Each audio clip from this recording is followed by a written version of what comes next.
আমি অমর, আমি অমর, আমি এই অর্ধ জাহানের বাদশা হযরতে অমর, আমি অমর, তোমার কাছে আমি দোয়া চাচ্ছি।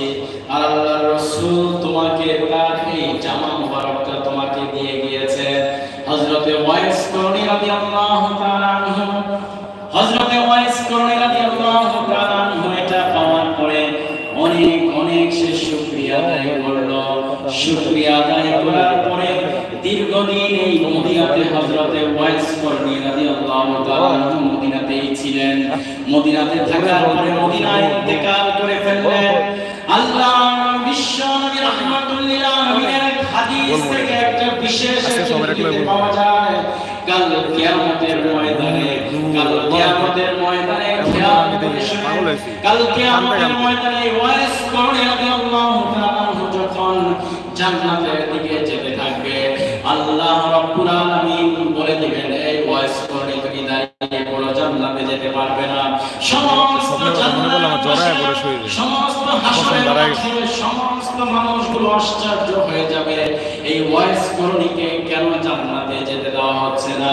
স্বয়ং হযরত মুহাম্মদ রাসূলুল্লাহ সাল্লাল্লাহু আলাইহি ওয়াসাল্লাম হয়ে যাবেন, আমার এই ওয়াইস করণী এত পাগল ছিল, আমার প্রতি এত পাগল ছিল, মায়ের খেদমতের কারণে আমার কাছে সে আসতে পারে নাই। এত খেদমত করেছে, এত ভালোবাসতো সে মাকে।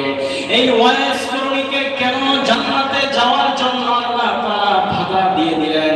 আল্লাহ রাব্বুল আলামিনকে হযরত মুহাম্মদ রাসূলুল্লাহ সাল্লাল্লাহু আলাইহি ওয়াসাল্লাম জিজ্ঞেস করবেন, আল্লাহ এই ওয়াইস করণী আমার পাগল ছিল, কেন তুমি জান্নাতে যাওয়ার জন্য তুমি নিষেধ করে দিলা? আল্লাহ রাব্বুল আলামিন বিশ্ব নবীর কথার উত্তর না দিয়ে সমস্ত জান্নাত মানুষগুলো তাকায় থাকবেন, সমস্ত হাসরের মাঠের লক্ষ লক্ষ মানুষগুলো তাকায় থাকবেন। আল্লাহ রাব্বুল আলামিন হযরতে ওয়াইস করণীকে বলবেন, ওয়াইস হাদিসের মধ্যে আসছে, হযরতে ওয়াইস করণীকে আল্লাহ রাব্বুল আলামিন বলবেন, তোমার এই শাহাদাতের আঙ্গুল দিয়ে এরকম করো, তুমি তোমার শাহাদাতের আঙ্গুল দিয়ে জাহান্নামীদেরকে এরকম করো, জাহান্নামীদেরকে তুমি এরকম করো। হাদিসের মধ্যে আসছে এইভাবে আল্লাহ রাব্বুল আলামিন হযরতে ওয়াইস করণীকে বলবেন, এইভাবে তোমার চোখের পলক দিয়ে তুমি জাহান্নামীদেরকে এরকম করো। আল্লাহ রাব্বুল আলামিন হযরতে ওয়াইস করণী জাহান্নামীদেরকে এইভাবে শাহাদাত আঙ্গুল দিয়ে এরকম করবেন। আল্লাহ রাব্বুল আলামিন বলবেন, ওয়াইস তোমার মতো এরকম মায়ের পাগল দুনিয়াতে আমি কোন সন্তানকে আমি দেখি নাই, দুনিয়াতে কোন সন্তানকে আমি দেখি নাই।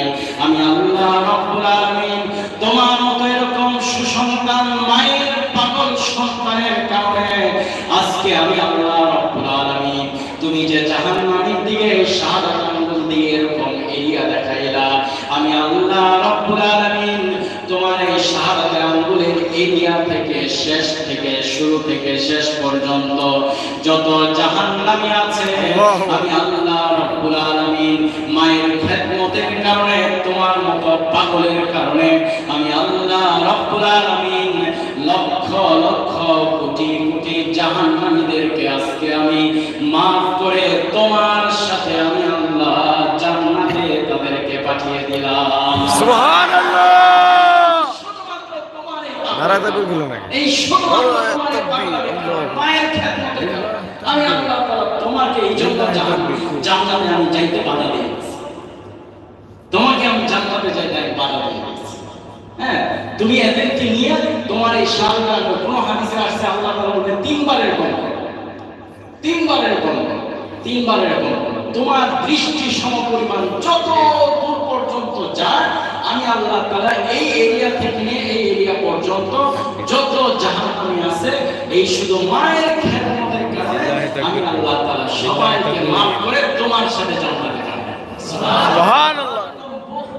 সন্তানের কথা আমি শুনি মায়ের জন্য কি পাগল, আল্লাহু মায়ের জন্য কি পাগল, মায়ের কত খেদমত। এই নামাজের আগেও একজনের কথা শুনলাম, কত লক্ষ লক্ষ টাকা মায়ের জন্য সে দিতেছেন, খেদমত করতেছেন, সুস্থ করার জন্য চেষ্টা করতেছেন, কত এরকম পাগলের কথা শুনি।